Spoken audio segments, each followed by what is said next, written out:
Welcome to all viewers. My name is Amampati Lakshman, Sociology faculty. నేను గతంలో 4-5 జిల్లాలలో సోషియాలజీకి ఫ్యాకల్టీగా groups కోచింగ్లలో సుదీర్ఘ అనుభవం కలిగినటువంటి వ్యక్తిని. సో ఈరోజు మనం డిస్కస్ చేస్తున్నటువంటి క్లాస్ గిరిజనులు.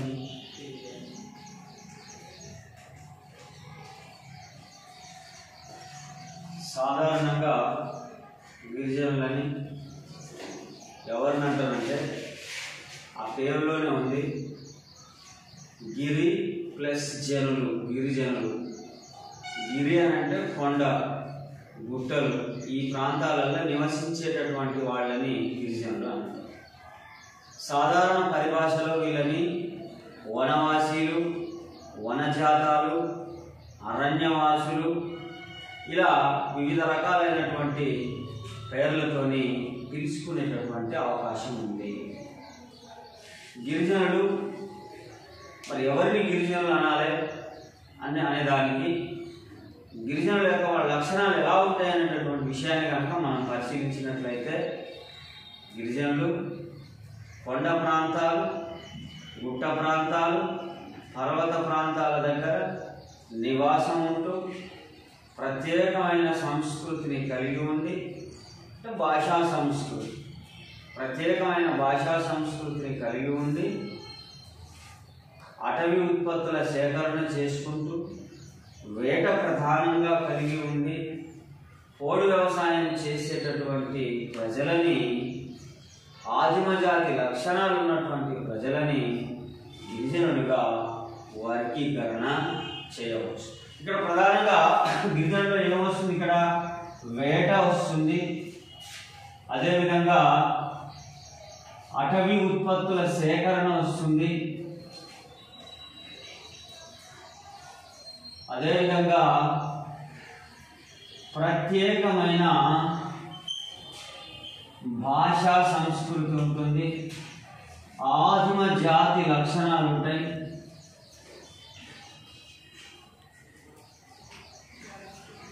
వేటాడతారు, అటవీ ఉత్పత్తులు సేకరిస్తారు, ప్రత్యేకమైన భాషా సంస్కృతి ఉంటుంది, ఆదిమ జాతి లక్షణాలు ఉంటాయి. దీంతో పాటు పోడు వ్యవసాయం చేస్తారు. పోడు వ్యవసాయం అంటే ఒక ప్రాంతంలో స్థిర నివాసం ఏర్పాటు చేసుకొని ఆ ప్రాంతంలో అడవులను నరికి, ఆ అడవులను నరికిన తర్వాత అక్కడ వ్యవసాయం చేసి ఆ భూమిలో సారం అయిపోయిన తర్వాత ఇంకొక ప్రాంతానికి వెళ్ళి, దీన్ని షిఫ్టింగ్ కల్టివేషన్ అని అంటారు.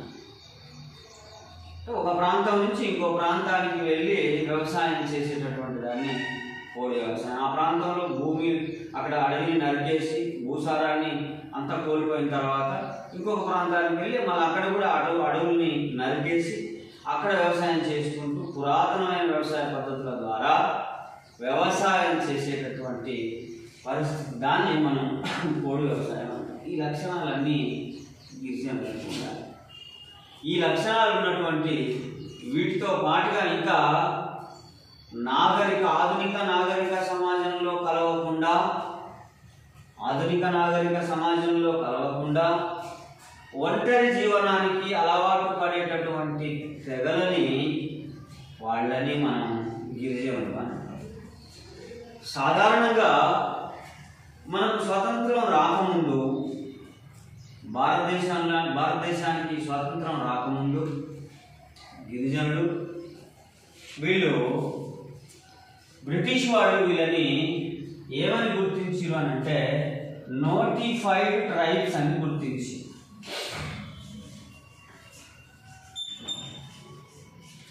బ్రిటిష్ వాళ్ళు గిరిజనులని నోటిఫైడ్ ట్రైబ్ అని గుర్తించి, నోటిఫైడ్ ట్రైబ్ అనేటటువంటి మాటని మనం ఎలా అర్థం చేసుకోవచ్చు అని అంటే, నోటిఫైడ్ ట్రైబ్స్ అంటే గిరిజనులు అన్స్కిల్డ్ లేబర్, స్కిల్ అనేటటువంటిది వాళ్ళకి లేదు.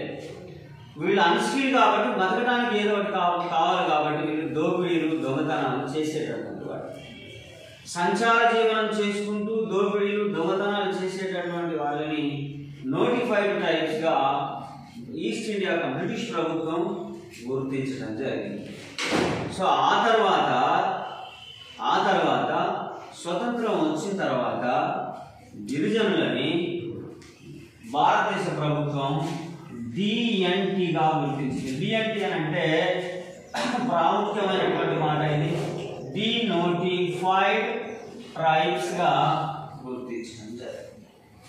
అంటే వీళ్ళని మనం స్వతంత్రం వచ్చినాక మన ప్రజల్ని మనమే దొంగలుగా ఎందుకు చిత్రీకరించాలి అనేటటువంటి ఉద్దేశంతో వీళ్ళని డినోటిఫైడ్ ట్రైబ్స్గా గుర్తించింది. వాళ్ళకు పునరావాసం ఏర్పాటు చేసి మీరు దొంగతనాలు చేయొద్దు, సాధారణ జనజీవన సవంతిలో కలవాలనే ఉద్దేశంతో వీళ్ళకి డినోటిఫైడ్ ట్రైబ్స్గా గుర్తించడం జరిగింది.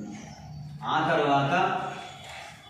తర్వాత ఇక డినోటిఫైడ్ ట్రైబ్స్ అలాగనే పాత జీవితాన్ని, డినోటిఫైడ్ ట్రైబ్స్ అని అంటే ఇక్కడ మనం మామూలుగా మన భాషలో ఏమర్థం చేసుకోవచ్చు అంటే నేర చరిత్ర, నేర స్వభావం కలిగినటువంటి జాతులుగా చెప్పుకోవచ్చు. కొన్ని జాతులని నేర స్వభావం కలిగిన జాతులుగా చెప్పుకుంటాం. మీ అందరూ చూసే ఉంటారు కాశీ సినిమాలో హవేలీ తెగ అనేది ఒకటి ఉంటుంది. వాళ్ళు దక్షిణ భారతదేశానికి వచ్చి ఇక్కడ తమిళనాడులో ఎక్కువగా స్త్రీలు బాగా బంగారం వినియోగం ఎక్కువగా చేస్తారు. వాళ్ళు ఎక్కువ బంగారం మెడలో వేసుకుంటారు. అందుకనే వాళ్ళు తమిళనాడుకి వచ్చి లారీలలో ఇక్కడికి వచ్చి, మీరు చూడలే కాకి సినిమా? ఆ కాకి సినిమాలో ఇక్కడ తమిళనాడుకి వచ్చి బంగారం తీసుకొని ఎదురు తిరిగితే హత్యలు చేయడం, స్త్రీలని హత్యలు చేయడం, మళ్ళీ తిరిగి కారిపోవడం, ఏదో ఒక పెద్ద నెట్వర్క్ ఉంది. ఆ పెద్ద నెట్వర్క్కి అంటే వీళ్ళు ఇట్లాంటి తెగలని మనం ఏమని చెప్తామనంటే ఇట్లాంటి తెగలని నొమాడిక్ ట్రైబ్స్ అని పిలవటం జరుగుతుంది. ఏ ట్రైబ్స్ అని అంటాం? Nomadic tribes.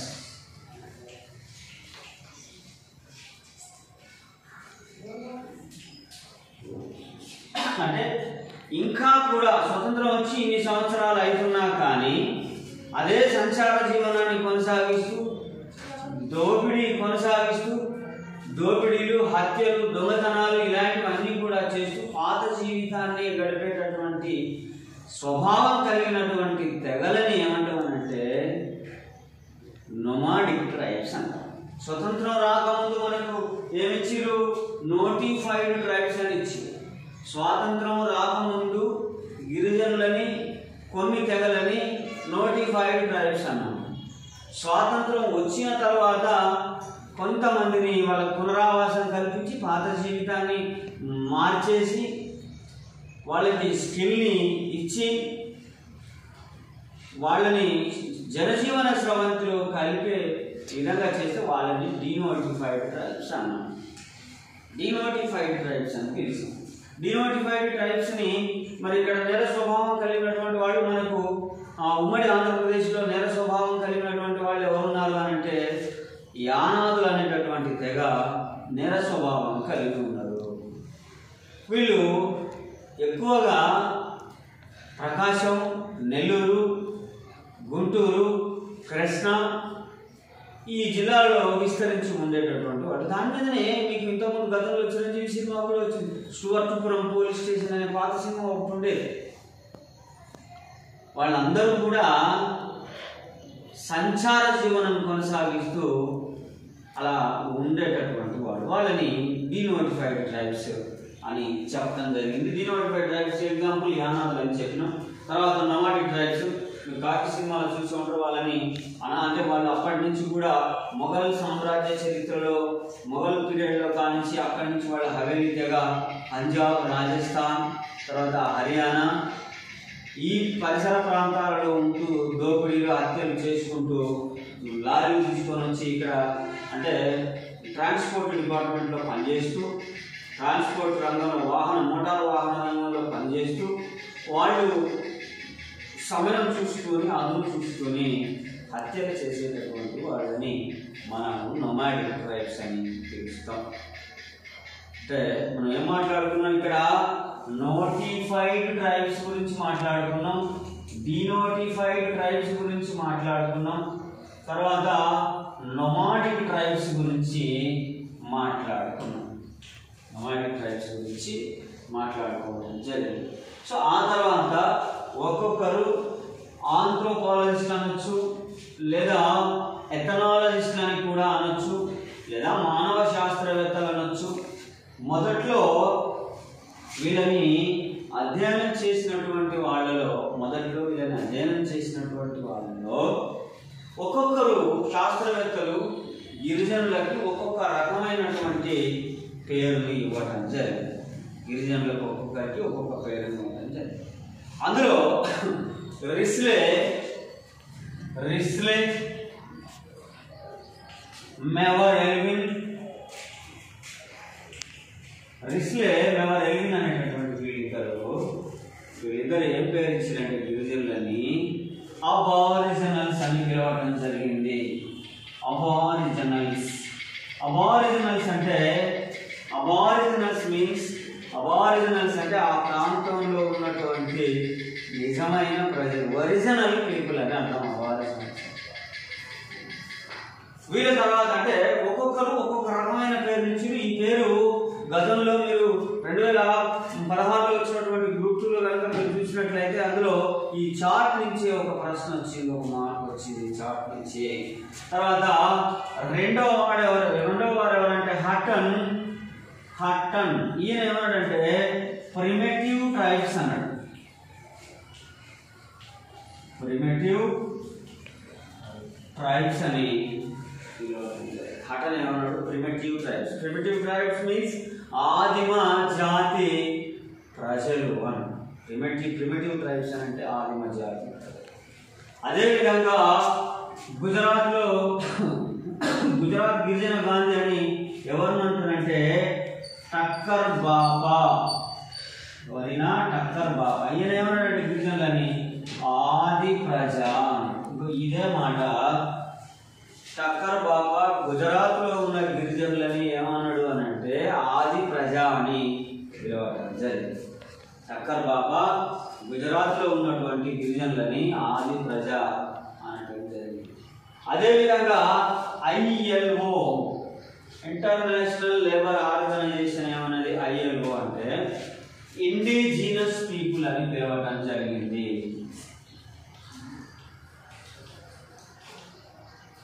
ఇండిజినస్ పీపుల్ అని అంటే ఇక్కడ అనుసూచిత ప్రజలు. ఇండిజినస్ పీపుల్ అని అంటే ఇక్కడ అనుసూచిత ప్రజలు అంటే అర్థం ఏంటి అని అంటే అంతరించిపోవటానికి సిద్ధంగా ఉన్నటువంటి ప్రజలని ఇండిజినస్ పీపుల్ అని చెప్పడం జరిగింది. అంతరించిపోవడానికి సిద్ధంగా ఉన్నారంటే వాళ్ళ జనాభా తగ్గుతూ ఉంటుంది. వాళ్ళ జనాభా తగ్గుతూ ఉంటుంది. ఇట్లా ఒక్కొక్కరు ఒక్కొక్క రకమైనటువంటి పేరుని ఇక్కడ ఇవ్వటం జరిగింది. రిస్లే అబారిజినల్స్ అన్నాడు, హట్టన్ ప్రిమిటివ్ ట్రైబ్స్ అన్నాడు, టక్కర్ బాబా ఆది ప్రజ అన్నాడు, ILO ఇండిజినస్ పీపుల్ అని పిలవడం జరిగింది. ఒక్కొక్క రకమైనటువంటి పేరుని గిరిజనులకి సూచించడం జరిగింది. అనుసూచిత ప్రజలు అంతరించిపోవడానికి సిద్ధంగా ఉన్నాం.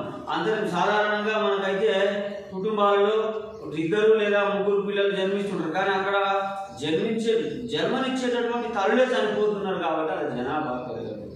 తండ్రులు చనిపోతుంటారు, తల్లులు చనిపోతుంటారు ఎక్కువగా. ఒక్కొక్క గిరిజన తెగలో ఒక్కొక్క రకమైన విచిత్రమైన పరిస్థితి ఉండటం జరుగుతుంది. సో ఈ రకంగా మనకి చార్ట్ మీద 2016లో గ్రూప్ 2లో ఈ చార్ట్ మీద ఒక ప్రశ్న ఇవ్వడం జరిగింది.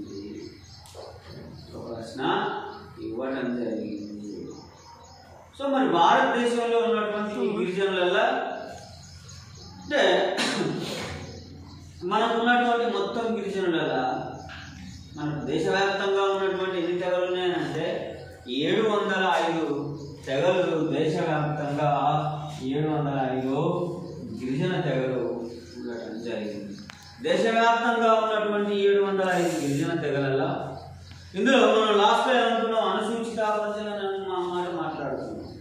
ఇందులో 75 గిరిజన తెగలని మరి 705లో 75 గిరిజన తెగలని వాళ్ళని ఏమన్నారు అనంటే పీవీటీజీలు అన్నారు.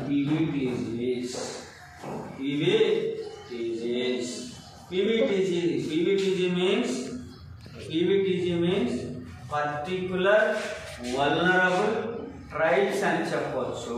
పీవీటీజీ మీన్స్ అంటే పర్టికులర్ వల్నరబుల్ ట్రైబ్స్ అని మనం మాట్లాడుకోవచ్చు.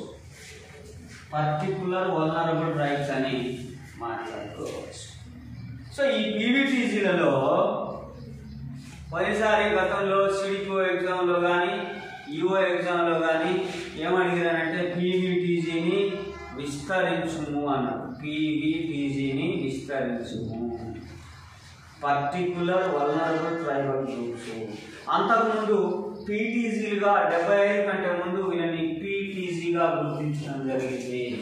పీటీజీలు పర్టికులర్ వల్నరబుల్ ట్రైబల్స్ అన్నారు. ఇక్కడనేమో పర్టికులర్ ట్రైబల్ గ్రూప్స్ అన్నారు. ఇది ఎప్పుడు 1975 నుంచి ఈ పేరును పిలిచారు. 75 ముందు పీటీజీలుగా పిలవడం జరిగింది. దేశవ్యాప్తంగా ఉన్నటువంటి 705 తెగలలో 75 గిరిజన తెగలని పర్టికులర్ వల్నరబుల్ ట్రైబల్ గ్రూప్స్గా గుర్తించడం జరిగింది. అత్యధికంగా ఈ తెగలు అంతరించిపోవడానికి సిద్ధంగా ఉన్నటువంటి భారతీయ ప్రభుత్వం, కేంద్ర ప్రభుత్వం గుర్తించినటువంటి 75 తెగలలో అత్యధికంగా ఉన్నటువంటి తెగలు ఏ రాష్ట్రంలో ఉన్నాయనంటే ఒడిశా రాష్ట్రంలో ఉన్నాయి. ఈ ఒడిశా రాష్ట్రంలో మొత్తం 13 తెగలు ఉన్నాయి. ఎన్ని తెగలు ఉన్నాయి? 13 తెగలు ఉన్నాయి. ఒడిశా రాష్ట్రంలో 13 తెగలు. మన దగ్గర ఏమున్నాయి సార్? మన దగ్గర ఎక్కడ? తెలంగాణలో ఎన్ని ఉన్నాయి? మొత్తం 4 ఉన్నాయి. ఈ 4లో మొదటి స్థానంలో ఉన్నటువంటి వాళ్ళు ఎవరంటే నెంబర్ 1 చెంచులు, నెంబర్ 2 కోలాంలు, కొండరెడ్లు, నెంబర్ 4 తోటీలు. వీళ్ళు అందరి దగ్గర జనాభా తగ్గుతూ ఉంది, ఒక్కొక్కరి జనాభా. మరి పీవీటీజీలుగా గుర్తించాలంటే ఏం లక్షణాలు ఉండాలి? వాళ్ళ లక్షణాలు ఏంటి? పీవీటీజీలుగా గుర్తించడానికి వాళ్ళ లక్షణాలు మరి ఏ లక్షణాలని ప్రాతిపదిక తీసుకోవడం జరిగింది అని అంటే మొట్టమొదటిది ఇలా జనాభా, ఈ పీవీటీజీలుగా గుర్తించినటువంటి జనాభా స్థిరత్వంగా ఉండదు. అంటే జనాభా తగ్గుతూ ఉంటుంది. ఇంకా వాళ్ళ లక్షణాలు, రెండవ లక్షణం ఏముంటుందంటే ఆదిమ జాతికి సంబంధించినటువంటి వాడు, పూర్వ వ్యవసాయ సాంకేతిక పరిజ్ఞానాన్ని వాడేటటువంటి వాడు. పూర్వ వ్యవసాయ సాంకేతిక పరిజ్ఞానం అంటే మనం ఎలా వాడతాం? పూర్వ వ్యవసాయ సాంకేతిక పరిజ్ఞానం అని అంటే ఇప్పుడంటే మనకు ట్రాక్టర్లు ఉన్నాయి. మనం పూర్వ వ్యవసాయ సాంకేతిక పరిజ్ఞానం అంటే నాగలి దున్నొచ్చుగా సార్ అని అంటాం. నాగలి కాదు పూర్వ వ్యవసాయ సాంకేతిక పరిజ్ఞానం అంటే. వాళ్ళు ఇప్పటికీ కూడా భూమిని చదును కొట్టి వాళ్ళు ఏం చేస్తారు? చదును చేసి నాగలి వాడతారు. కట్టెలని పొడవైన పదునైనటువంటి కట్టెలతోని రంధ్రాలు చేసి ఆ రంధ్రాల వద్ద విత్తనాలు వేస్తారు. లేదా వెదజల్లే పద్ధతిలో విత్తనాలు వేసి పండించుకొని చిరుధాన్యాలను తినేటటువంటి వాళ్ళు వీళ్ళు. సాధారణంగా చెంచులు వాళ్ళ జనాభా ఎందుకు తగ్గుతుంటుంది అని అంటే అక్కడ చెంచులలో ఒక్కొక్క ప్రాంతంలో చెంచులకి రక్తహీనత ప్రధానంగా స్త్రీలలో ఉంటుంది. బాల్య వివాహాలు చాలా తక్కువ, అంటే ఎక్కువ బాల్య వివాహాలు జరుగుతాయి. చిన్న పిల్లలకి వివాహం చేయడం జరుగుతుంది. వేట ప్రధానంగా ఉంటుంది. రక్తహీనత ఎక్కువగా ఉంటుంది. మనకు అదేవిధంగా కొండరెడ్లను చూసినట్లయితే కొండరెడ్లకి వీళ్ళు ఎక్కడ ఉంటారు? ఖమ్మం, వరంగల్ జిల్లాలో కొండరెడ్లు. ఉమ్మడి ఖమ్మం, ఉమ్మడి వరంగల్ జిల్లాలో వీళ్ళు ఉంటారు. ఉమ్మడి వరంగల్ జిల్లాలో, ఉమ్మడి ఖమ్మం జిల్లాలో వీళ్ళు ఉంటారు. కోలాంలు, తోటీలు వీళ్ళు ఉమ్మడి ఆదిలాబాద్ జిల్లాలో ఉంటారు. వీళ్ళు మహబూబ్ నగర్, నల్గొండ జిల్లాలో వీళ్ళు ఉండడం జరుగుతుంది. చెంచులు నల్గొండ జిల్లా, మహబూబ్ నగర్ జిల్లాలో ఉంటారు. అదేవిధంగా కోలాంలు, తోటీలు వీళ్ళు ఆదిలాబాద్లో ఉంటారు. కోలాంలు,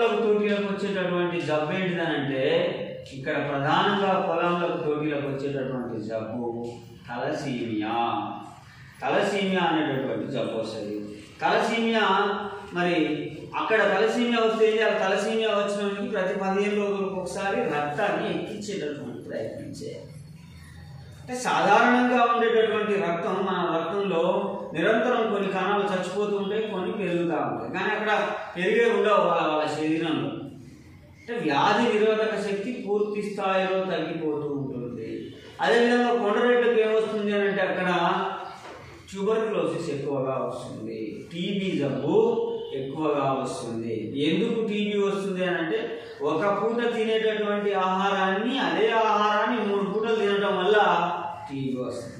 పౌష్టికమైన ఆహార లోపం వల్ల టీబీ రావడం జరుగుతుంది.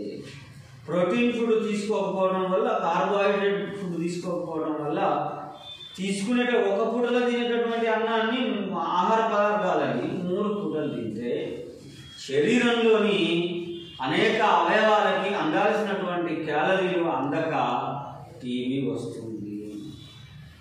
టీబీ వాళ్ళకు రావడం జరుగుతుంది. ఒక్కొక్క గిరిజన తెగలో ఒక్కొక్క రకమైనటువంటి వ్యాధి బారిన పడి వాళ్ళ జనాభా అంతరించిపోతుంది.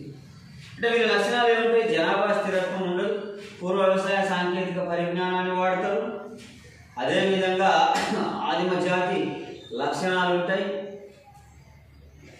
తర్వాత వీళ్ళు వ్యవసాయం చేస్తున్నటువంటి తీసుకునేటటువంటి ఆహారంలో వ్యవసాయం చేసేటటువంటి పద్ధతులు చాలా పురాతనమైన అవే ఉంటాయి. నాగరిక సమాజంతో కలవలేకుండా ఉంటారు వీళ్ళు. నాగరిక సమాజంతో కలవలేరు, ఐసోలేటెడ్గా ఉంటారు, ఒంటరిగా నివాసం చేస్తారు. ఇంకా వాళ్ళకి వైద్య సదుపాయాలు చాలా తక్కువగా ఉంటాయి. మనం సాధారణంగా చూస్తాం, డోలీలలో తీసుకుపోయి గిరిజనులని డోలీలలో తీసుకుపోయి అక్కడ డెలివరీకి ఉన్నటువంటి గర్భంతో ఉన్నటువంటి స్త్రీలని డోలీలలో తీసుకుపోతారు. డోలీ అంటే ఒక కట్టకు బెడ్షీట్ చీరను కట్టి ఆడు పక్క ఒక ఆయన ఇటు పక్క ఒక ఆయన ఇద్దరు మోసుకొని మధ్యాహ్నం చీర కట్టి ఆ చీరలో ఆమెని పడుకోబెట్టు లేదా కూర్చోబెట్టు ఆమెని చాలా దూరం, అంటే వాహన సౌకర్యం లేక రహదారి సౌకర్యం లేక చాలా దూరం డోలీలలో మోసుకొని పోయి హాస్పిటల్కి తీసుకురావడం జరుగుతుంది. సో దాన్ని మనం డోలీ అని అంటాము. ఎందుకనంటే ఎక్కువగా ఈ మధ్యకాలంలో మనకు తెలంగాణ వచ్చిన తర్వాత కొన్ని పదాలకి అర్థాలు అడుగుతున్నాడు. డోలీని ఎవరు ఉపయోగిస్తారంటే గిరిజనులే ఉపయోగిస్తారు. డోలీ అనేది వాహనం అంటే ప్రయాణ సాధనంగా ఉపయోగించుకోవడం జరుగుతుంది. డోలీ అనేటటువంటిది ప్రయాణ సాధనంగా ఉపయోగపడుతూ ఉంటుంది. సో ఈ లక్షణాలు గిరిజన జాతి ప్రజలకు ఉండటం వల్ల వీళ్ళని ఏమంటామంటే అంతరించిపోతున్న జాతులు. మన తెలంగాణలో ఎన్ని పీవీటీజీలు ఉన్నాయి? 4 పీవీటీజీలు ఉన్నాయి. మీకు ఈ మధ్య ఒక పీవీటీజీ మీదనే ఒక మంచి సినిమా వచ్చింది, జగన్ అనేటటువంటి సినిమా వచ్చింది. వాళ్ళు తమిళనాడులో ఉన్నటువంటి పీవీటీజీలు, వాళ్ళ ఏంటది ఇరులా అనేటటువంటి ఒక గిరిజన తెగ, వాళ్ళ వృత్తి ఏంది, చేసే పని ఏంది? ఎలకలను పట్టుకోవడం, తేలుకు పాము కాట్లకు మందు ఇవ్వటం, చెట్ల మందులు వాళ్ళు పాము ధరిస్తే ఇట్లా పాములు పట్టడం, ఎవరింటికి ఇంట్లో పాము వచ్చిన వాళ్ళు పోయి ఆ పామును ధైర్యంగా పట్టుకొని దాని విషయాన్ని తీసేయడం, దానికి విరుగుడు మందు వేయడం, అవి అక్కడ గిరిజన తెగలు. అవి కూడా ఒక గిరిజన తెగలుగా మనం చెప్పుకోవచ్చు. So thank you.